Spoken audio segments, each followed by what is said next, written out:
पाठ 14 छोटा रोबोट। रोहन और रीमा बगीचे में खेल रहे थे। तभी रीमा की नजर दूर पेड़ के नीचे गई।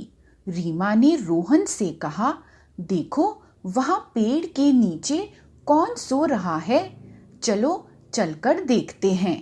रोहन के कहने पर दोनों पेड़ के नीचे गए।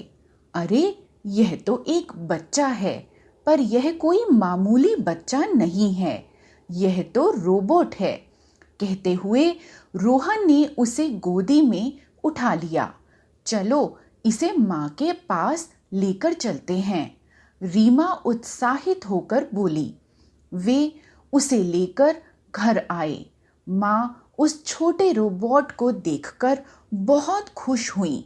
उन्होंने उसे पलंग पर बैठाया। माँ ने बच्चों से उसे कुछ खिलाने को कहा।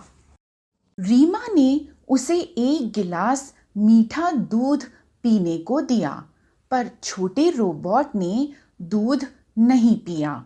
तब रोहन ने उसे आलू का पराठा और सैंडविच खाने को दिया। उसने वह भी नहीं खाया। वह रोने लगा और रोते रोते पलंग से नीचे उतर गया। वह उस ओर गया जहां कमरे में एक कोने में सिलाई मशीन रखी थी। उसने वहां एक डिब्बी में रखी सारी सुइयां खा ली। उसने मशीन के तेल की पूरी बोतल पी ली। अब पेट भरने पर वह खुश नजर आ रहा था।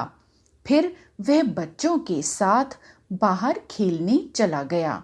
बच्चे वहां गेंद से खेल रहे थे। वह भागते हुए एक चुटकी में उनकी गेंद उठा लाता था। उसने वहां बच्चों को अनेक करतब दिखाए। बच्चों को उसके साथ बहुत मजा आया। रात होने पर बच्चों ने रोबोट को अपने पढ़ने के कमरे में चटाई बिछाकर सुला दिया। उन्होंने उसे एक छोटी रजाई भी ओढ़ा दी। आधी रात के समय कई रोबोट उसे ढूंढते हुए वहां आए। वे बहुत उदास थे। उन्होंने चारों ओर छोटे रोबोट को ढूंढा, वह कहीं दिखाई नहीं दिया।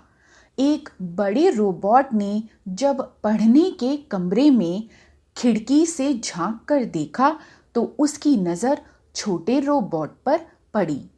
छोटे रोबोट को देखकर वह बहुत खुश हुआ, पर उसे अपने साथ नहीं ले जा सकता था क्योंकि खिड़की बंद थी। सुबह होने तक उसने वहीं प्रतीक्षा की। सुबह होने पर छोटा रोबोट रोहन और रीमा के साथ बाहर आया। तब बड़े रोबोट ने दौड़कर छोटे रोबोट को गले लगा लिया। रोहन और रीमा दोनों उन्हें जाते हुए देख रहे थे। उन्होंने रोबोट से कहा, फिर आना हमसे मिलने। रोबोट ने उन दोनों से कहा, बाय बाय मेरे दोस्तों। शब्दार्थ: काल्पनिक, कल्पना पर आधारित। सिलाई मशीन, कपड़े सिलने वाली मशीन। उत्साहित, जोश में भरकर। प्रतीक्षा, इंतजार। श्रुतलेख: उत्साहित, सैंडविच, प्रतीक्षा, ढूंढते, झांक कर, मशीन। काल्पनिक,